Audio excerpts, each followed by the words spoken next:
Power is never something you're given. It's something you construct brick by brick inside your own mind, behind your own lips, beneath your own skin. The weak believe that control is about manipulating others. The powerful know it begins with mastering themselves. Machiavelli understood this better than anyone. His real secret wasn't politics, it was psychology. His true genius was in how he commanded three forces that determine whether you rule your world or get ruled by it: your mind, your mouth, and your mood. Think about it. Every downfall, every humiliation, every regret you've ever had came from losing control of one of those three. You said something you shouldn't have. You thought something that sabotaged you, or you felt something that overpowered your reason. The mind, the mouth, and the mood. Machiavelli's unspoken trinity of power. If you can govern these, you can walk into any situation and bend it quietly in your favor. Let's start with the mind. It's not what you think. People assume mastering your mind means filling it with positive thoughts, but that's naive optimism, not mastery. The Machiavellian mind doesn't crave comfort, it seeks clarity. It studies patterns. It learns the rhythm of manipulation, not to become a victim of it. Most people are emotional reactors. They think in response to what the world throws at them. The powerful, on the other hand, think before the world even moves. Imagine a chess player who doesn't just react to his opponent's moves, but anticipates the next 5. That's how your mind must operate in social life. When someone praises you, your mind shouldn't melt. It should question the motive. When someone insults you, your mind shouldn't flinch. It should analyze the weakness in their words. The moment you become emotionally predictable, you hand your power away. Machiavelli would say, the greatest fortress a man can build is his mind. Why? Because if you can't be manipulated internally, no one can touch you externally. But to achieve that, you have to learn to think like a strategist, not a sufferer. You can't just experience life, you must dissect it. Every conversation, every silence, every hesitation in another's voice tells you something. The average person ignores it. The powerful collect it like currency. But clarity requires distance. You can't study the chessboard while sitting inside the game emotionally. When you're angry, your vision shrinks. When you're anxious, your thoughts scatter. That's why the Machiavellian mind trains itself to detach, not to feel less, but to see more. Detachment is not coldness, it's clarity. You observe yourself thinking and recognize when emotion starts steering the wheel. That's when you take it back. You pause, you breathe, you calculate. Power doesn't come from speed, it comes from precision. And here's the irony. The stronger your mind becomes, the quieter it gets. Because the truly powerful don't waste mental energy on proving themselves. They conserve it for positioning themselves. They don't argue, they assess. They don't react, they respond. When you master your thoughts, your silence becomes more strategic than most people's speeches. Now, the mouth. Your words are weapons or leaks. Every sentence you speak either builds your influence or drains it. Machiavelli didn't believe in endless honesty, he believed in useful truth. The mistake most people make is thinking that being real means saying everything they feel. But that's not real, it's reckless. The tongue is the fastest way to expose your inner world. That's why the wise learn to make their speech a mask, not a mirror. Every time you explain yourself, justify yourself, or defend yourself, you lose authority. Why? Because explanation is the language of the powerless. When you feel the need to clarify every move, you reveal insecurity. Power lies in being unreadable. The more unpredictable your words, the more people project power onto you. They fill the silence with their own imagination, and imagination is often more flattering than truth. Learn to speak with precision, not excess. A short, cold sentence can have more impact than a long speech filled with emotion. When you answer with less, people want more. That curiosity is your leverage. When you talk too much, you trade mystery for momentary comfort. The mouth can make you king or make you a fool in seconds. Machiavelli's advice here would be ruthless but effective. Say little, listen deeply, and when you speak, strike precisely.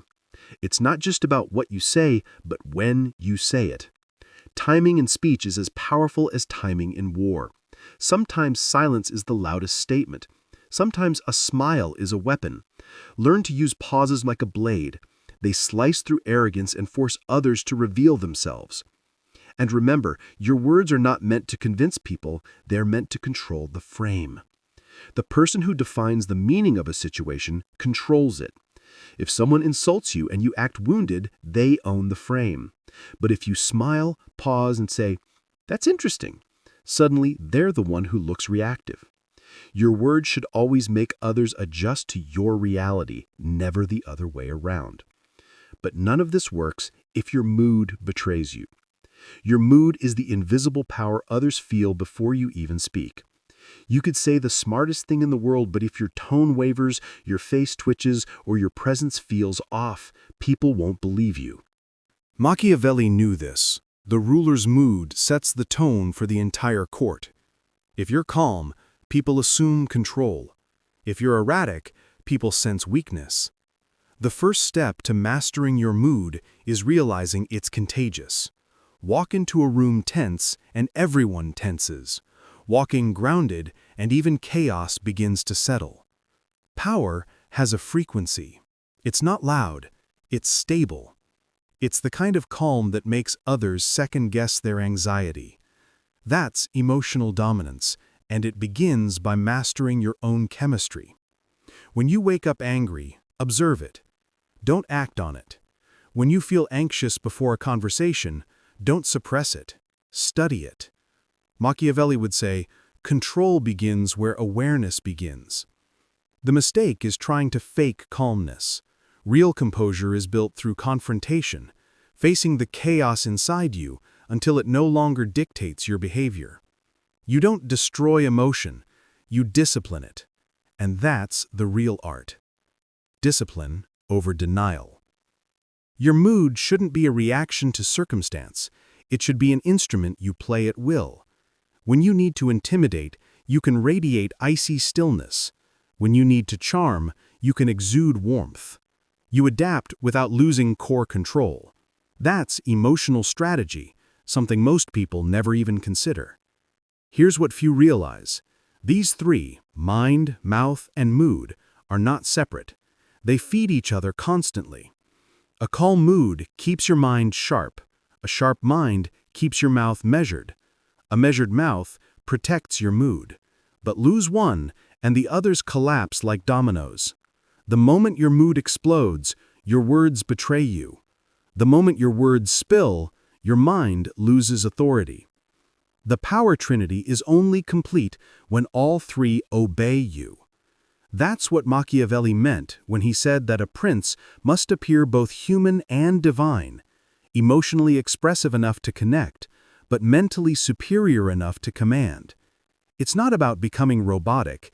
It's about learning to direct the performance consciously, instead of being enslaved by it. Most people train the body, but ignore the trinity that rules it. They go to the gym to build muscles, but never build mental stillness. They read books to sound intelligent, but never learn restraint in speech. They meditate for peace, but never test that peace under pressure. Power isn't in practicing these things separately. It's in unifying them so that your presence speaks before you do. There's a reason you can walk into a room and sense who's in charge without hearing a word. Their mind isn't racing, their mood isn't leaking, and their mouth doesn't move unnecessarily. They conserve energy, and that conservation radiates power. Control is magnetic because in a world addicted to reaction, stability feels like authority. The tragedy is that most people wait for power to be handed to them through status, money, or validation, but the Machiavellian path begins long before that. It starts when you sit quietly in absolute awareness of your inner world and choose not to be a slave to it. When your thoughts stop controlling you, when your emotions stop exposing you, when your words stop betraying you, that's when influence becomes effortless, because you no longer need to prove it. Power, after all, is not about domination. It's about direction. And if you can direct your own mind, your own mouth, and your own mood, there is no environment, no opponent, no manipulation that can pull you off balance. You become untouchable, not because you fight the world, but because you've mastered the one battleground no one else dares to face: yourself. You see, people think power is external because they can see it in symbols: money, fame, followers, applause. But those are reflections, not sources. The true source is internal, invisible and unshakable. When you master your inner Trinity, your mind, mouth, and mood, you carry an authority that no one can revoke. It's why some people can walk into a room full of louder, richer, more successful individuals, and somehow everyone still senses who's truly in control. It's not luck, it's inner architecture. Most people, however, live in emotional debt. They spend their energy chasing external validation because they've lost control of their inner balance. They think too much, speak too soon, and feel too deeply. Each of those might sound noble in isolation, but together they form a perfect storm of self-sabotage. Machiavelli's wisdom cuts straight through that illusion. He reminds us that power is not about what you can express, it's about what you can restrain. Let's go deeper into the first link, the mind.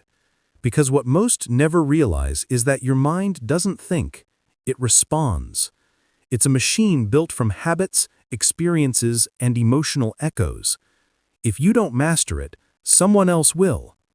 Society, media, friends, enemies, they all pour their beliefs into your head, and you mistake those voices for your own thoughts. The Machiavellian discipline begins with noticing when your thoughts aren't actually yours. Ask yourself, when you feel angry, whose voice is narrating that anger? Is it your pride, your ego, or someone else's opinion that planted the trigger years ago? Most people never pause long enough to find out. That's why they're easy to manipulate. All it takes is one insult, one rejection, one minor loss, and their entire mental stability collapses. But when you understand your mind's structure, you stop being programmable. You start writing your own code. This is where the art of inner conversation becomes powerful. Instead of letting your thoughts drag you, you start speaking to them. You interrogate them. You observe how your mind tries to protect your ego by creating stories, and you dismantle those stories with awareness. You become the ruler of your internal court. Every time you question your impulse before acting on it, you tighten your grip on power.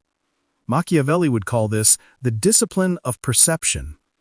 Training your mind not to see what it wants to see, but what is. And that kind of clarity changes everything. When others are lost in emotion, you become the observer. When they seek revenge, you seek advantage. When they crave attention, you cultivate silence. It's in that space, where your mind becomes the calm eye of the storm, that real control emerges. The world becomes slower around you. Reactions become predictable. People become transparent, because clarity reveals patterns, and patterns give power. Now the second force, the mouth, is where most people destroy everything their mind builds. It's astonishing how many lose years of respect in seconds of uncontrolled speech. The tongue reveals more than the heart ever does. You can be intelligent, strategic, insightful, but if your mouth moves faster than your judgment, all your insight dies at the altar of impulse. Machiavelli understood this not just in politics, but in human psychology. He'd say, "Power speaks only when it must." The reason, every word you say writes a page in someone else's perception of you. The fewer pages you give them, the harder it is for them to define you. And when people can't define you, they fear misjudging you. That fear gives you leverage. Let me give you a small example. Imagine two leaders in a meeting. One explains every decision in detail, trying to prove his logic. The other speaks briefly, confidently, and then watches in silence. Who do you think the room respects more? The second one, not necessarily because he's smarter, but because he signals certainty. His economy of words creates mystery, and mystery creates value. Humans chase what they can't fully read. That's why learning when not to speak is a power skill most ignore. You don't need to win conversations, you need to win frames. Let others argue, defend, and shout. You stay composed. The one who stays quiet longest often controls the emotional tempo. Silence forces people to reveal themselves, to over-explain, to guess what you're thinking, to expose their nerves. Meanwhile, your calmness multiplies your presence tenfold. There's also another layer here, tone. Your tone is what people actually hear, far more than your words. A slow, measured voice can dominate a fast, emotional one. Even a simple "I see" can hit harder than an entire explanation if delivered with composure. Machiavelli would likely tell you to make your tone an instrument. Play it differently for different effects. Slight warmth to disarm, sharpness to assert control, soft indifference to make others chase your approval. It's theater, but with purpose. And yet all of that collapses if your mood betrays you. Because mood is the silent interpreter of everything you do. You can think strategically and speak elegantly, but if your emotional state is unstable, people will sense it immediately. Mood leaks through micro-expressions, posture, rhythm. It's the invisible current underneath your presence. You can't fake it for long. You have to regulate it.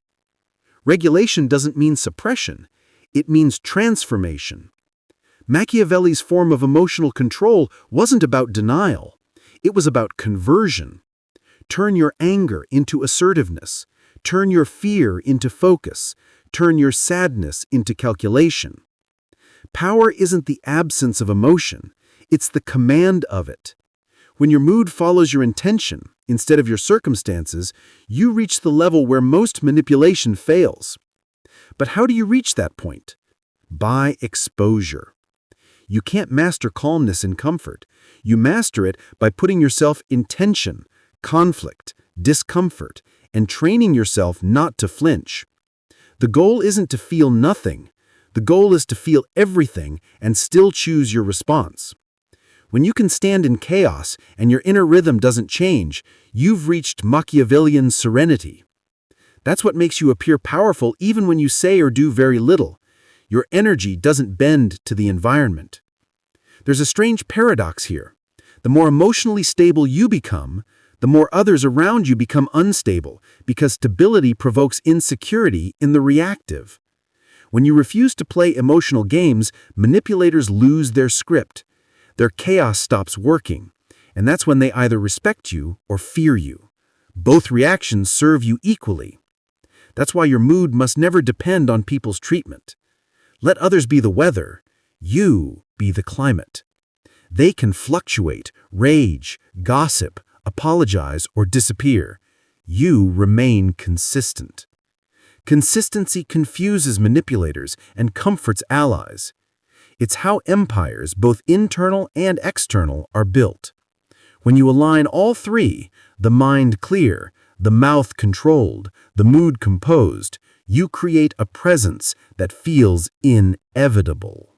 People may not even know why they trust or fear you, but they will, because you've mastered what they haven't. You've done the work no one sees. You've fought the invisible war that everyone else keeps losing. And that quiet strength radiates louder than any display of dominance ever could. Remember, Machiavelli never worshipped brute force. He respected restraint. The ability to appear composed under fire, to choose words that hit like silent daggers, to think 5 moves ahead while looking unbothered, that's the essence of modern power. You don't need to roar when you've already structured your silence to echo. And here's the final truth. If you can't command yourself, someone else always will. The mind will serve your fears. The mouth will serve your emotions. The mood will serve your surroundings. But when all three serve you, the world does too, because people subconsciously follow those who lead themselves. There comes a moment in everyone's life where they realize power isn't about winning over others. It's about not losing yourself to them. The world is full of intelligent people who still crumble under the weight of their own reactions. They think, they talk, they feel, but without mastery, all three become weapons turned inward. Machiavelli understood that human beings destroy their own authority not because they lack opportunity, but because they lack control over their Trinity. Mastering the mind doesn't mean sterilizing your thoughts, it means directing them. The Machiavellian mind doesn't waste energy on what it can't influence. It doesn't obsess over insults or dwell on rejection. It observes them, dissects them, and moves forward with data. Every emotion becomes a message, not a master. Most people think too much about the past and too little about strategy. The powerful think precisely about the present, because that's where leverage lives. Every day the world tests your mental sovereignty. Someone will provoke you, try to corner you, make you explain yourself. But your power lies in choosing not to participate in every battle that tempts you. Machiavelli would say, "The strongest minds win wars before they start. They use understanding as armor. They know which situations to ignore, which people to outweight, and which impulses to starve. Because when your mind becomes calm enough to calculate, chaos becomes your advantage. You can't outspeak or out-emote a chaotic person. You outlast them.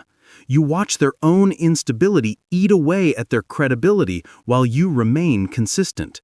That's psychological warfare at its finest, the ability to exhaust your opponent without lifting a finger.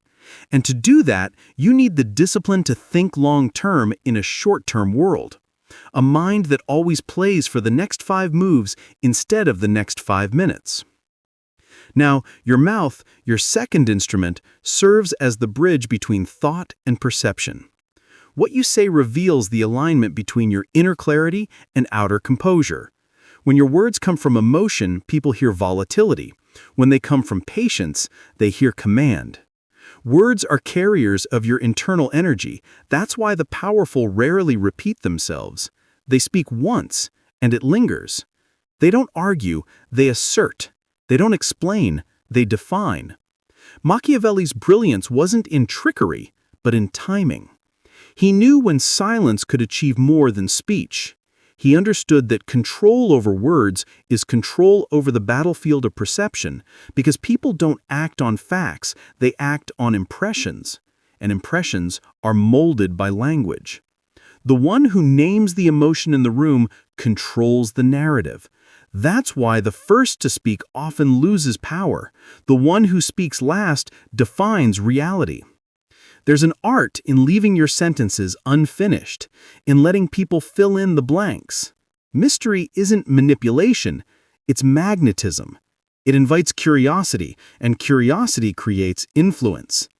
The moment people think they fully understand you, their respect drops. They stop trying to decode you. But when you reveal only fragments, they lean in, they wonder. And that wondering turns into quiet reverence. You become someone who means more than you say. That doesn't mean you never express emotion. It means you express it strategically. Warmth, humor, seriousness, they're all tools, not identities. When you choose your words consciously, you direct how others feel around you. That's power. Most people never touch because they use their mouth to vent, not to lead. You can either speak to be understood or speak to be remembered. Machiavelli's kind of power demands the second. And then comes the mood, the hardest to master because it's the least tangible. Mood is the vibration beneath your presence. You can't fake it for long because it's felt before it's seen. If your mind is the general and your mouth the soldier, your mood is the atmosphere of the entire kingdom. It dictates whether your thoughts and words carry weight or fall flat. A sharp mind and calm voice are useless if your energy feels chaotic or uncertain. To control mood, you must first understand that emotion is not the enemy. It's the indicator. It tells you where you've lost focus. The difference between a powerful person and a powerless one isn't emotional suppression, it's emotional awareness. The powerless drown in their feelings. The powerful surf them. They let emotion inform them, not consume them. When anger rises, they don't explode, they channel it into clarity. When fear whispers, they don't retreat, they listen and prepare. Machiavelli knew that composure is a form of intimidation.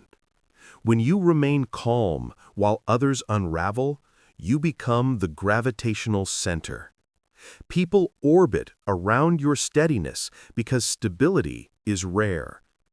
Everyone wants to feel safe, and emotional consistency creates that safety, even in enemies. That's why the person who remains unbothered always has the upper hand. You can't manipulate someone who isn't emotionally reactive. Mood mastery begins with observation. Notice what triggers you, what people, what environments, what words shift your emotional temperature. Then trace the root, because until you understand why, you'll always be someone else's puppet. The more you can see your own mood patterns, the more you can shift them before they control your behavior. Power doesn't mean not feeling. It means not leaking. And once you stop leaking, something remarkable happens. Your energy becomes dense. People start to sense something in you they can't quite define. An aura of control, confidence, and calm that isn't loud but undeniable. That's the byproduct of inner containment. When you no longer waste your mood on reaction, you project quiet authority. You don't demand attention, you draw it. The difference between those who command rooms and those who fill them is energetic discipline. Combine these three, mind, mouth, and mood, and you create a self-reinforcing system of power. Your mind dictates your direction. Your mouth executes it. Your mood sustains it. When all three align, you become both unpredictable and unshakable. People sense that they can't read you fully, and that uncertainty gives you control. They can't place you in a box because you don't belong to one anymore. You've transcended the basic reflexes of ordinary behavior. That's when influence stops being something you do and becomes something you are. You no longer chase outcomes, you create environments that produce them. You no longer persuade, you embody the outcome others want to follow. Machiavelli's true wisdom wasn't about deceit, it was about construction.